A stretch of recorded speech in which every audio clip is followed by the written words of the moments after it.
Okay, welcome back to Challenges to Christianity in your small group, the Naturalism section. So we last time talked about worldview and defined naturalism and its opposition to Christianity. And basically one is supernatural, the other is just natural, like we're kind of in an enclosed box, that God can't get into, and it's all about us. And we talked about truth and how we know things and what's the authority for our lives. And so today we're going to build on that, move forward from that, and address the question, does God actually exist?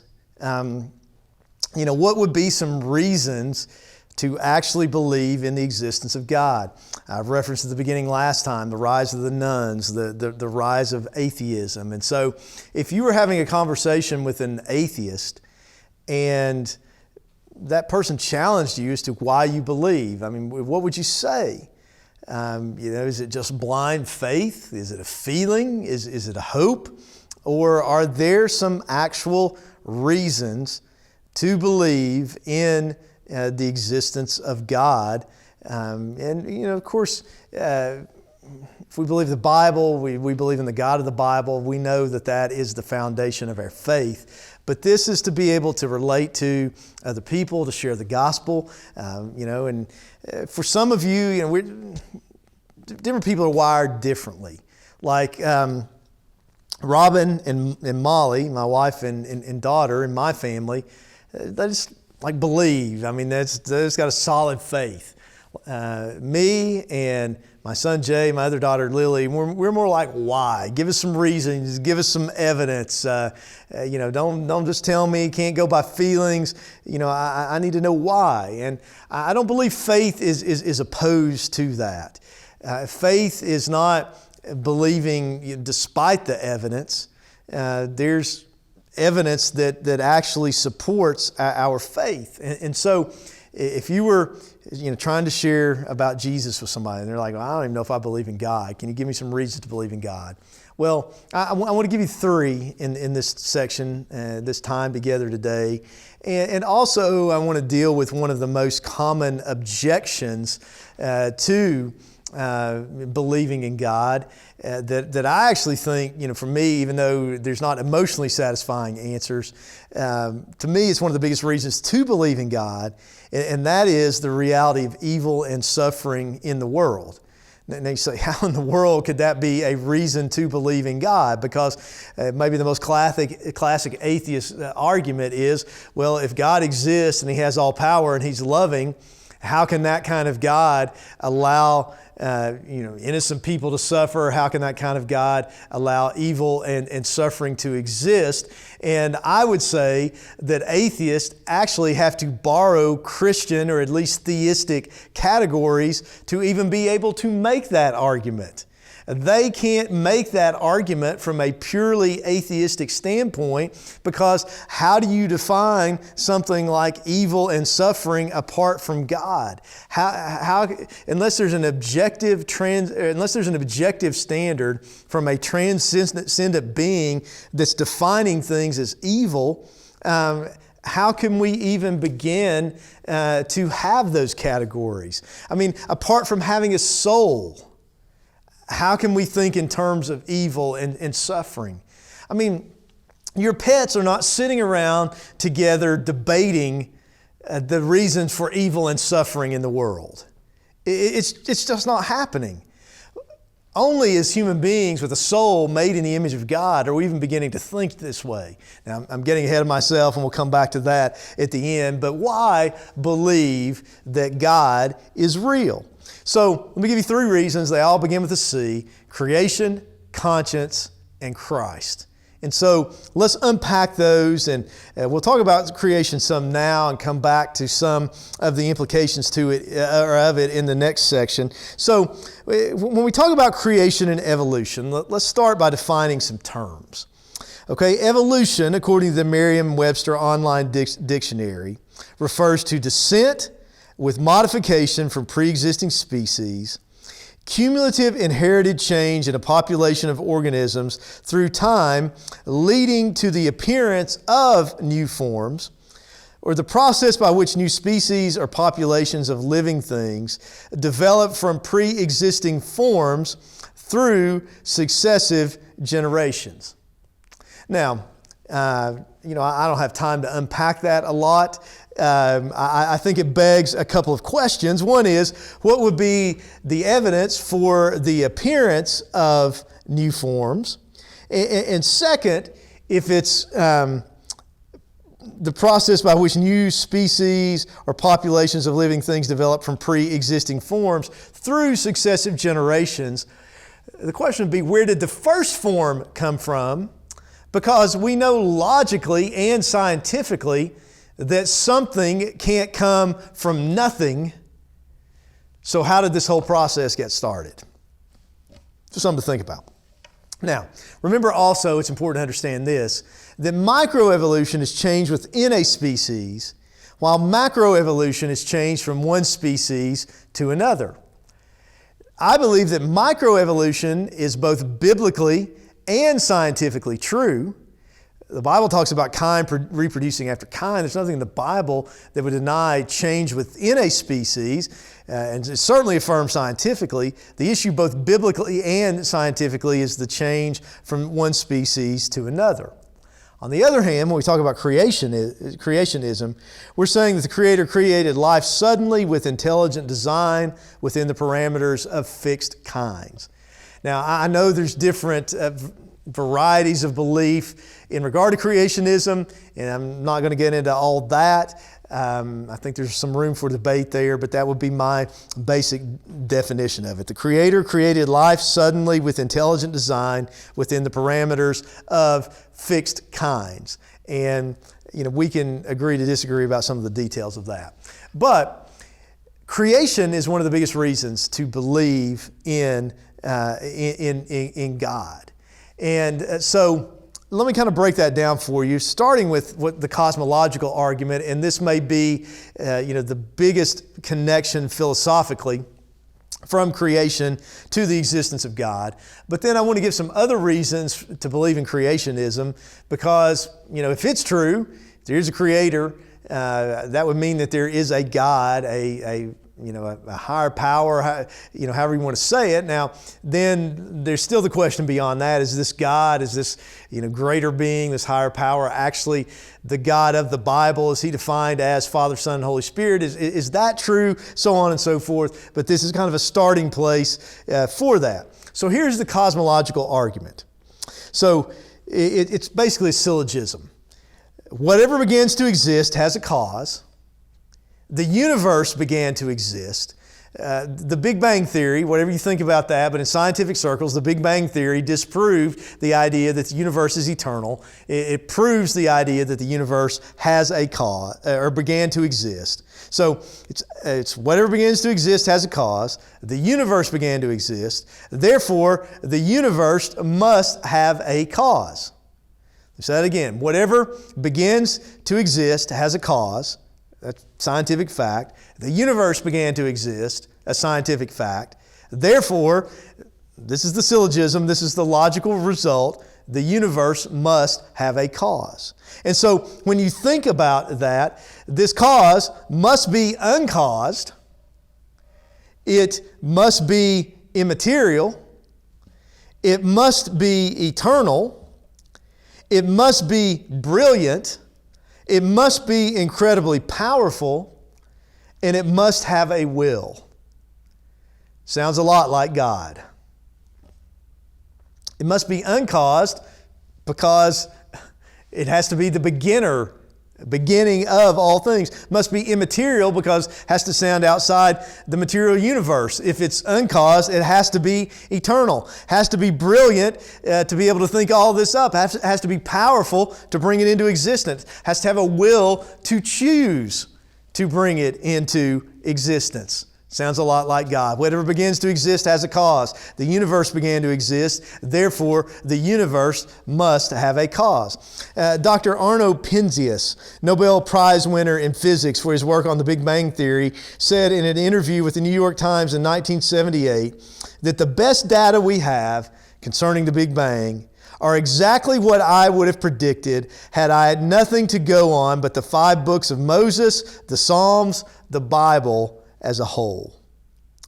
And so, I believe God spoke the world, the universe, everything into existence by the word of His power in the way that Genesis 1 describes it. But I'm sure to a scientist that could look a lot like the Big Bang. And so I think the cosmological argument is tremendous argument both for creation and the existence of God. Like I said, those two things certainly go together. But here's some other reasons, I think, to believe in creation. There's the appearance of intelligent design. I mean, just think about anything that material. Think about a Coke can. Think about a house. Think about an airplane. We don't believe that just randomly through time and chance, just kind of came together. We believe that the existence of things in the material realm, anything, is because of intelligent design. Somebody thought it up, designed it, and executed it, created it, brought it into existence. Now, they took existing materials to do that. Now, so the idea would be, if you're arguing from the lesser to the greater, if this is true of a Coke can, a house, an airplane, anything else, can we actually believe that the universe that appears to be so intelligently designed, so precise, so specific, so exact, just what's needed to support life, which we'll get to, did this just randomly come about by time and chance through chaos and all these other things, or through some immaterial process? That's just too big of a leap in logic for me. 3, evolution violates the law of cause and effect. Evolution violates the law of cause and effect. What is the law of cause and effect? It's that there's a cause for every effect, an actor for every action, and a thinker for every thought. And so Lee Strobel asserts that in order to accept evolution, we have to believe the following things. Nothing produces everything. Non-life produces life. Randomness produces fine-tuning. Chaos produces information. Unconsciousness produces consciousness. And non-reason produces reason. Now, does that make sense? So, to accept evolution, you have to accept that if you're going to be logically consistent. 4, I believe the scientific evidence supports microevolution, but not macroevolution. Don't think the fossil record demonstrates macroevolution. We don't see it happening in nature today. Scientific experiments, even in labs, even in a controlled environment, like the genetic bombing they did with fruit flies, haven't been able to create it. And even if they did, it wouldn't actually prove evolution. It proves intelligent design. It's someone with intelligence and design and intent taking what's actually pre-existing materials and creating something else out of it. Remember that mutations are generally harmful. So to think that transmutation is advancing the species seems a little hard to swallow. And then there's the idea of irreducible complexity. And that is, how could these transitional forms, like something like transitioning from an amphibian to a mammal, how could they survive in an intermediate state that was taking a large amount of time? I mean, like, you can't be half frog, half human, and be able to, function both in the water and out of the water, for example. And so I think all of those things would argue against evolution. 6, there's what's known as the anthropic principle. And Charles Colson words it this way. He says, it states that the physical structure of the universe is exactly what it must be in order to support life. Dr. Francis Collins, who's the head of the Human Genome Project, said there are 15 constants. The gravitational constant, various constants about the strong and weak nuclear force, etc., that have precise values. If any one of those constants was off by even 1 part in a million, or in some cases by 1 part in a million, the universe could not have actually come to the point where we see it. Matter would not have been able to coalesce. There would have been no galaxies, stars, planets, or people. Once again, sounds a lot like intelligent design to me. And then I'll just throw this in there too. I don't know that it actually proves it, but I think it maybe addresses a common argument. And that is that there are many people who are Christians and scientists. You don't have to be anti-scientific, anti-intellectual to be a Christian. In fact, if you study history, you would find that the discipline of science was founded out of a Christian worldview which believed that the world was the orderly creation of God and subsequently could be studied. Most of the early scientists were Bible-believing Christians. Wernher von Braun, the father of space science, said, "The vast mysteries of the universe should only confirm our belief in the certainty of its creator.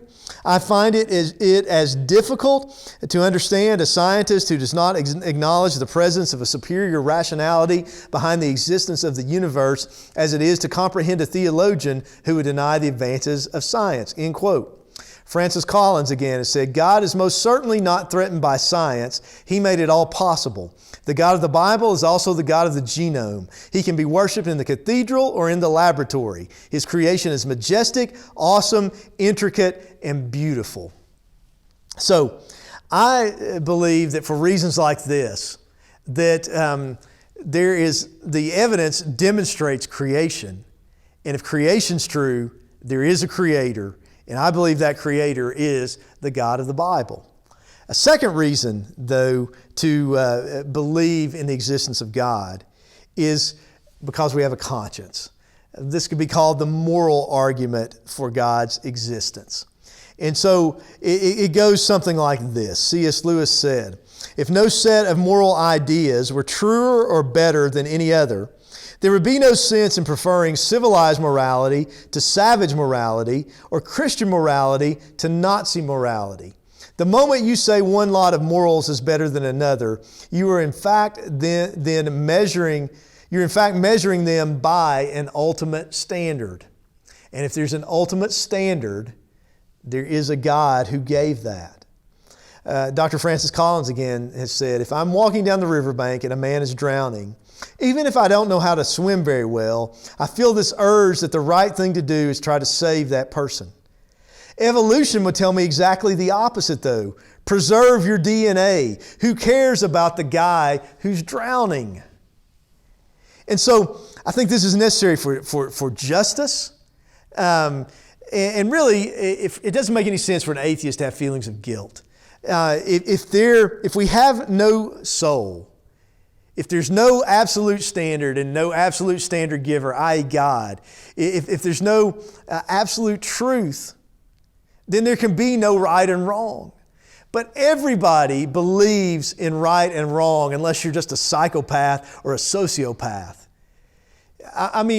It's been in the news this week that they were recording this early May 2020 of a young African-American man being basically, I think, what could be called lynched in Georgia. 2 men just shooting him in broad daylight and claiming they were making a citizen's arrest. And most people feel a sense of moral outrage over that. Why? Because we have a conscience. We have a soul. There is an immaterial part of us. And that had to come from someone immaterial. It had to come from God. This certainly, clearly points to the existence of God. And then, though, beyond creation and the conscience, the third reason I believe that we have to believe in the existence of God is Christ, who revealed God to us. And, there's some information about this in the last section about why we should believe the Bible. There's historical evidence for Jesus outside of the Bible. There's a lot of evidence that gives us reasons to actually believe the Bible. Almost no one denies that Jesus was a real person. And C.S. Lewis says of him, Jesus himself claimed to be God. I list some of these verses in your notes. Jesus said, I and my Father are one. He used the Old Testament name of God, I am. And he said he could forgive sins and do things that only God could do. Well, normal people don't make those kind of claims. If I walked up to you and said, I'm God, or if I walked up to you and said, I can forgive your sins, you're thinking something is wrong with me. You're maybe calling the police, you're calling 911, you're calling mobile crisis. And because normal people don't do that. Well, this idea that Jesus was just, he was a good teacher, a good man, he's a prophet or something like that. Lewis says that's not even possible. Either he was a liar, intentionally deceiving people, he was a lunatic who was delusional, thinking he's God, or he actually is Lord. He actually is God. And I believe he actually is Lord and God because of the resurrection. We know from the evidence in the Bible and historical evidence that Jesus definitely died. He was buried in the tomb. That tomb was empty on a Sunday morning. His followers claimed he was alive, and they didn't produce a body to shut them up. Why should we believe their claims? Well, because the fact that Scripture and the early church creeds were written so close to the time of the resurrection that there wasn't time for legends to arise.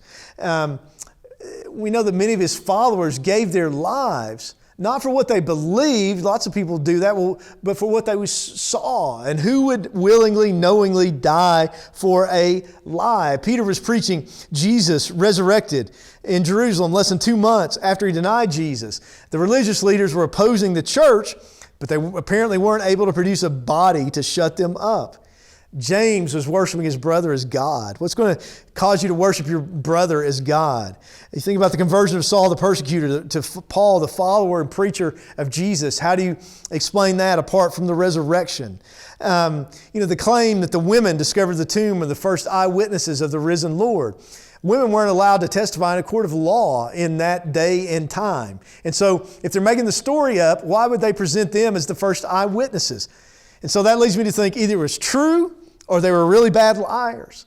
Think about these were Jews who were strictly monotheistic. They revered Yahweh, but now they're worshiping Jesus as God. How do you account for that change? They think about the changes in their religion that were made by these Jews, such as going from synagogue to church, worshiping on Saturday to worshiping on Sunday, abolishing the sacrificial system in favor of the ordinances of baptism, communion, law to grace, and a political Messiah to a spiritual Messiah. What brought this about? These changes have to be accounted for. And to me, excuse me, what can explain these changes, what can account for this evidence, is that Jesus really rose from the dead and transformed their lives. How do you explain it any other way? And so I believe when you put this together, when you put creation, conscience, and Christ together, that there are solid reasons to actually believe that God exists. And when we think about Jesus, to believe that this God is the God who is revealed in the Bible historically and personally and literally in the person and the work of Jesus Christ. Now, to finish up this time, let me address this question of how can a good God allow suffering? If God is all-powerful and God is love, why is there evil and suffering in the world? And I'm going to try to address this greatest maybe of all objections to the Christian faith in about 5 minutes. But okay, if we understand what the Bible says, and if the Bible is true, and even think about what we've just been talking about, we know that suffering is unnatural because God created everything, but He made everything very good. But we have to understand that in God making us in His image, that means that we have the ability to make choices. We're not robots. We're human beings made in the image of God. And to be able to trust God is to be able to reject God. To be able to love is to hate. To be able to obey is to be able to disobey. To be able to do right is to be able to do wrong. So God set it up here. We can make choices, but He also built it into the universe that there are consequences to those choices. And so God didn't create evil, but He did create the potential for it. But for us to be truly free human beings, that had to exist. And God must, in His wisdom, have deemed the choice to create us in this way and to give us the opportunity to know Him to be a greater good than the bad of the evil and suffering that is in the world. You see, because where there's evil, there's suffering. This world is not what it was created to be. It is in a state of decay. And so what's natural now is not actually good, it's bad, it's suffering. When we get good, it's grace. And we also need to remember that we have all willfully chosen to sin. And so when we ask this question, why do bad things happen to good people? It's the wrong question. Craig Groeschel says, bad things have only happened to a good person once, and he signed up for it. His name is Jesus. For the rest of us, we deserve bad things because we've sinned, we've rebelled against God. Like I said, it's grace when we get good things, and Jesus is a good God who suffered bad for us by His grace, not because we deserve it. So suffering then comes from the fact that we live in a fallen world produced by sin. Charles Colson has written that the consequences of sin affect the very order of the universe itself. Most people have a narrow understanding of the term sin. We tend to think it means that we've broken a few rules, made a few mistakes. So we apologize and get on with our lives, right? Wrong. Sin is much more than breaking the rules. God created an intricate, interwoven cosmos, each part depending on the others, all governed by laws of order and harmony. A sin affects every part of that order and harmony, twisting, fracturing, distorting, and corrupting it.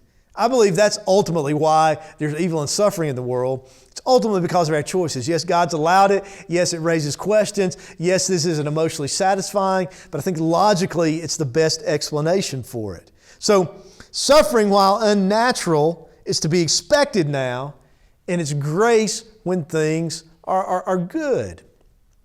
But I think we also have to remember that ultimately suffering is embraced and experienced by God. This is one of the biggest reasons why I'm a Christian, because the cross. God came and suffered for us. He came and suffered with us in the person of Jesus Christ. To me, that is just mind-blowing. He played by His own rules, and that proves that He loves us even in the presence of suffering and evil and difficulties and unanswered questions. Romans 5:8 says that God demonstrated His own love toward us, and that while we were still sinners, that Christ died for us. And demonstrated means that He proves. He embraced, He ran to suffering instead of staying away from it. And I think that's one of the things that separates Christianity from every other religion in the world, and certainly from every other philosophy in the world. That the answer is not in a philosophy, the answer is in a person. The work of Jesus Christ. And then the last thing I would say about this is suffering is temporary for those who are forgiven by Jesus. That we're going to experience suffering in this world, but it's a drop in the bucket in comparison to eternity. But justice is given to those who reject God, because we actually deserve to suffer because of our sin. So when life is good, when we're saved, when we're forgiven, us getting to go to heaven, that's all the grace of God. God didn't make us robots. Human beings who make choices, there are consequences to those choices. We experience the consequences of those in evil and suffering, but He is a redeeming God who came to save us. He suffered with us and for us. He is a gracious God. So I believe there are answers to this objection that there can't be a God because there's evil and suffering in the world. And I believe that when we look at creation, when we look at conscience, and we look at Christ, that there is a really, really solid case that could be made that God is real. And I believe there's a lot of reasons to believe that God is the God of the Bible. So are you trusting Him? Will you embrace Him, love Him, serve Him today? So now in your groups, take the time to work through your discussion questions, and hope you have a profitable discussion today.